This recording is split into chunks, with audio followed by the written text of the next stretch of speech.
Bismillah, sahabat sekalian. Sebelumnya kita sudah mempelajari tentang pengertian atau definisi dari religius dan spiritualitas. Kita juga belajar sebab-sebab yang memunculkan adanya polarisasi antara religius dan spiritualitas. Kita juga sudah belajar beberapa pandangan dari para peneliti yang menerima adanya polarisasi religius dan spiritualitas dan yang menolaknya. Kali ini kita akan melanjutkan pembahasan kita tentang satu pengukuran keberagamaan yang banyak dipakai. Penelitian tentang pengukuran keberagamaan termasuk keberagamaan Islam itu sudah banyak dilakukan. Namun sayangnya ada satu bias dalam penelitian yang sudah dilakukan. Antara lain bahwa pengukuran yang digunakan itu menggunakan konsep yang diambil dari konsep agama yang lain, seperti konsep dari agama Yahudi, Nasrani, dan Kristen. Ada dua pengukuran keberagamaan yang banyak digunakan oleh peneliti Muslim. Yang pertama adalah penelitian pengukuran keberagamaan yang dibuat oleh Glock dan Stark. Dan yang kedua adalah pengukuran keberagamaan yang dibuat oleh Leslie Francis. Di video ini kita akan menyampaikan beberapa hal tentang dua pengukuran ini, kemudian kritik atas dua pengukuran keberagamaan tersebut, kemudian solusi atau tawaran yang kami berikan untuk mengukur religiusitas Islam. Glock dan Stark menyebutkan bahwa agama adalah sistem simbol, sistem keyakinan, sistem nilai, dan sistem perilaku yang terlembagakan, yang semuanya itu berpusat pada persoalan-persoalan yang dihayati sebagai yang paling maknawi atau ultimate meaning. Mereka kemudian membuat 5 dimensi religiusitas. Yang pertama adalah dimensi keyakinan, kedua dimensi peribadatan, ketiga dimensi pengetahuan, keempat dimensi pengalaman, dan yang kelima dimensi konsekuensi.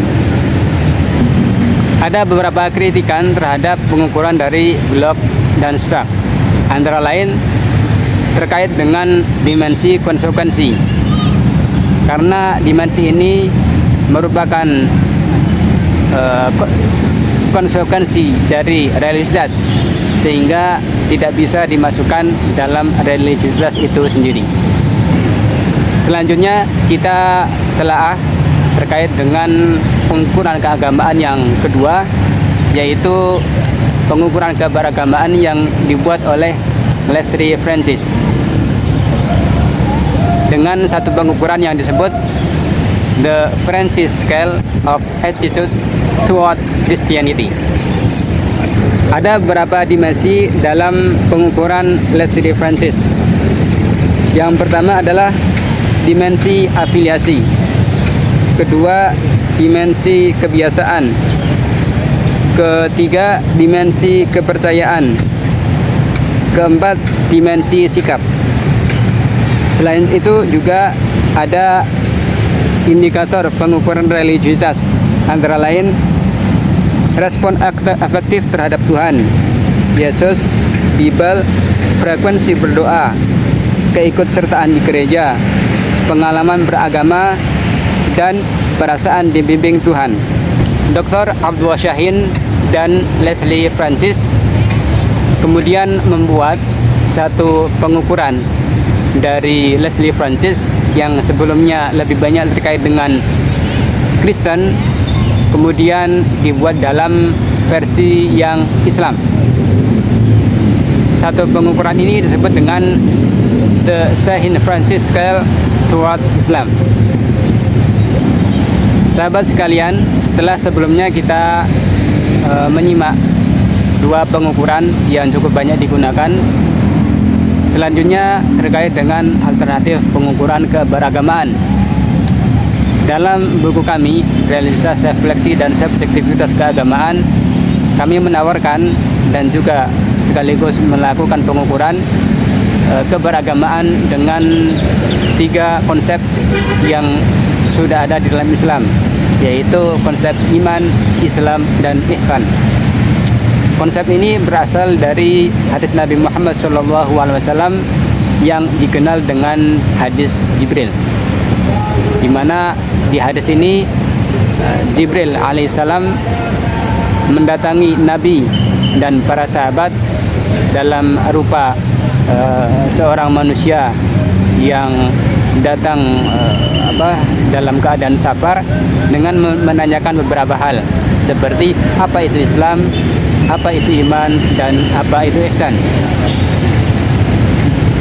Pengukuran dengan iman dan ihsan ini mendapatkan beberapa dukungan atau legitimasi dari beberapa peneliti Muslim.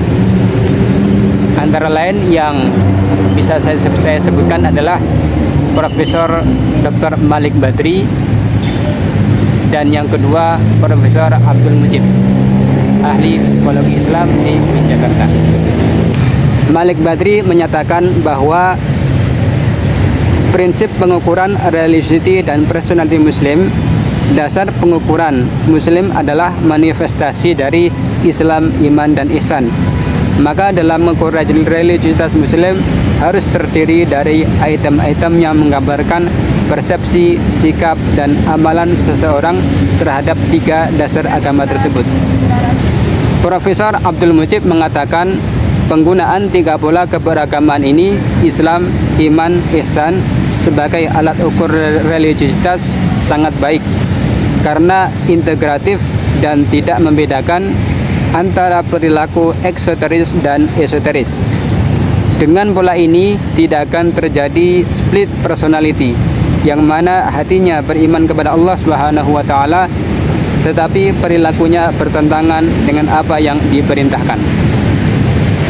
Sahabat sekalian, demikian tadi penjelasan singkat kami tentang pengukuran yang banyak digunakan oleh peneliti Muslim, kemudian alternatif yang kami coba tawarkan menggunakan pengukuran Islam, iman, dan ihsan. Sekiranya teman-teman ingin memiliki buku Realitas, Refleksi, dan Subjektivitas Keagamaan, bisa kunjungi website kami ahmadbinhanbal.com/shop.